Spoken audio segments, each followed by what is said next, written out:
Ikalimang kabanata. Pinagaling ni Jesus ang isang lalaki sa Bethesda. Pagkatapos nito, pumunta si Jesus sa Jerusalem upang dumalo sa isang pista ng mga Hudyo. Sa isang pintuan ng lungsod ng Jerusalem kung saan idinadaan ang mga tupa ay may paliguan na ang tawag sa wikang Hebreo ay Bethesda. Sa paligid nito ay may 5 silungan kung saan nakahiga ang maraming may sakit, mga bulag, pilay at mga paralitiko. Hinihintay nilang gumalaw ang tubig dahil paminsan-minsan may isang anghel ng Diyos na bumababa at kinakalawkaw ang tubig. Ang unang makalusong sa tubig pagkatapos makalawkaw ng anghel ay gumagaling, kahit ano pa ang kanyang sakit. May isang lalaki roon na 38 taon nang may sakit. Nakita ni Jesus ang lalaki na nakahiga roon at nalaman niyang matagal na itong may sakit. Kaya tinanong siya ni Jesus, "Gusto mo bang gumaling?" Sumagot ang may sakit, "Gusto ko po sana, pero walang tumutulong sa aking lumusong sa tubig kapag kinakalawkaw na ito. Sa tuwing papunta pa lang ako, nauunahan na ako ng iba." Sinabi ni Jesus sa kanya, "Tumayo ka, buhatin mo ang higaan mo at lumakad." Agad na gumaling ang lalaki. Binuhat niya ang higaan niya at lumakad. Nangyari ito sa araw ng pamamahinga. Kaya sinabi ng mga pinuno ng mga Hudyo sa taong pinagaling, "Hindi ba't araw ng pamamahinga ngayon? Labag sa kautusan ang pagbubuhat mo ng higaan." Pero sumagot siya, "Ang taong nagpagaling sa akin ang nag-utos na buhatin ko ito at lumakad." Tinanong nila siya, "Sino ang nag-utos sa iyong buhatin ang higaan mo at lumakad?" Pero hindi nakilala ng lalaki kung sino ang nagpagaling sa kanya, dahil nawala na si Jesus sa dami ng tao. Hindi nagtagal, nakita ni Jesus sa templo ang taong pinagaling niya at sinabihan, "O magaling ka na ngayon, huwag ka nang magkasala pa, at baka mas masama pa ang mangyari sa iyo." Umalis ang lalaki at pumunta sa mga pinuno ng mga Hudyo. Sinabi niya sa kanila na si Jesus ang nagpagaling sa kanya. Kaya mula noon, sinimulang usigin ng mga pinuno ng mga Hudyo si Jesus dahil nagpagaling siya sa araw ng pamamahinga. Pero sinabihan sila ni Jesus, "Patuloy na gumagawa ang aking Ama, kaya patuloy din ako sa paggawa." Dahil sa sinabing ito ni Jesus, lalong sinikap ng mga pinuno ng mga Hudyo na patayin siya. Sapagkat hindi lang niya nilabag ang batas tungkol sa araw ng pamamahinga, kundi tinawag pa niyang sariling Ama ang Diyos, at sa gayoy ipinapantay ang sarili sa Diyos. Ang kapangyarihan ng anak ng Diyos. Kaya sinabi ni Jesus sa kanila, "Sinasabi ko sa inyo ang totoo. Ako na anak ng Diyos ay walang magagawa kung sa sarili ko lang, kundi ginagawa ko lang ang nakikita ko na ginagawa ng aking Ama. Kaya kung ano ang ginagawa ng Ama, ay siya ring ginagawa ko bilang anak. Minamahal ng Ama ang anak, kaya ipinapakita niya sa anak ang lahat ng ginagawa niya. At higit pa sa mga bagay na ito ang mga gawain ipapakita niya sa akin, na gagawin ko para mamangha kayo.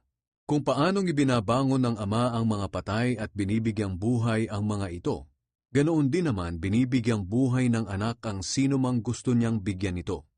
Hindi ang Ama ang hahatol sa mga tao, kundi ako na kanyang anak, dahil ibinigay niya sa akin ang lahat ng kapangyarihang humatol, upang parangalan ng lahat ang anak, tulad ng pagpaparangal nila sa Ama.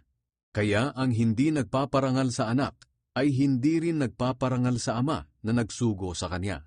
Sinasabi ko sa inyo ang totoo.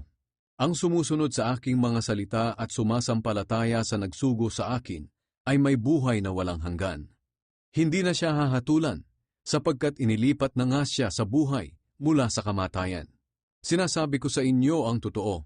Darating ang panahon at dumating na nga, na maririnig ng mga patay ang salita ng anak ng Diyos, at ang makinig sa kanya ay mabubuhay. May kapangyarihan ang Ama na magbigay ng buhay. Ganoon din naman, may kapangyarihan ako na kanyang anak na magbigay ng buhay, dahil binigyan niya ako ng kapangyarihang ito. Ibinigay din niya sa akin ang kapangyarihang humatol, dahil ako ang anak ng tao. Huwag kayong magtaka tungkol dito, dahil darating ang panahon na maririnig ng lahat ng patay ang aking salita, at babangon sila mula sa kanilang libingan. Ang mga gumawa ng mabuti ay bibigyan ng buhay na walang hanggan, at ang mga gumawa ng masama ay parurusahan. Ang mga nagpapatotoo kay Jesus. Sinabi pa ni Jesus, "Wala akong magagawa kung sa sarili ko lang. Humahatol nga ako, ngunit ang aking paghatol ay ayon lamang sa sinasabi ng aking Ama. Kaya makatarungan ang hatol ko, dahil hindi ang sarili kong kalooban ang aking sinusunod, kundi ang kalooban ng nagsugo sa akin. Ngayon, kung ako lang ang nagpapatotoo tungkol sa aking sarili, magduda kayo sa sinasabi ko. Ngunit may isang nagpapatotoo tungkol sa akin, at alam kong totoo ang kanyang sinasabi. Maging si Juan na tagapagbautismo ay nagpatotoo tungkol sa akin. At sinabi niya sa inyo ang katotohanan na magsugo kayo ng ilang tao upang tanungin siya. Binanggit ko ang tungkol kay Juan, hindi dahil sa kailangan ko ang patotoo ng isang tao, kundi upang sumampalataya kayo sa akin at maligtas. Si Juan ay tulad ng isang ilaw na nagliliwanag, at lubos kayong nasiyahan sa liwanag niya sa inyo, kahit saglit lang. Ngunit may nagpapatotoo pa tungkol sa akin na higit pa kay Juan. Ito'y walang iba kundi ang mga ipinapagawa sa akin ng Ama. Ito ang nagpapatunay na ang Ama ang nagsugo sa akin. At ang Amang nagsugo sa akin ay nagpapatotoo rin tungkol sa akin. Kailanman ay hindi nyo narinig ang tinig niya o nakita ang anyo niya, at hindi nyo tinanggap ang kanyang salita, dahil hindi kayo sumasampalataya sa akin na kanyang sugo. Sinasaliksik nyo ang kasulatan sa pag-aakala na sa pamamagitan nito'y magkakaroon kayo ng buhay na walang hanggan. Ang kasulatan mismo ang nagpapatotoo tungkol sa akin, pero ayaw ninyong lumapit sa akin upang magkaroon ng buhay na walang hanggan. Hindi ko hinahangad ang papuri ng mga tao. Kilala ko talaga kayo at alam kong wala sa mga puso ninyo ang pagmamahal sa Diyos. Naparito ako sa pangalan ng aking Ama, ngunit ayaw ninyo akong tanggapin. Pero kung may dumating sa sarili niyang pangalan ay tinatanggap ninyo siya. Paano kayo sasampalataya sa akin kung ang papuri lang ng kapwa ang hangad ninyo at hindi ang papuri ng nag-iisang Diyos? Huwag ninyong isipin na ako ang mag-aakusa sa inyo sa harap ng Ama. Si Moises na inaasahan ninyo ang siyang mag-aakusa sa inyo. Dahil kung totoong naniniwala kayo kay Moises, maniniwala rin kayo sa akin. Dahil si Moises mismo ay sumulat tungkol sa akin. Ngunit kung hindi kayo naniniwala sa mga isinulat niya, paano kayo maniniwala sa mga sinasabi ko?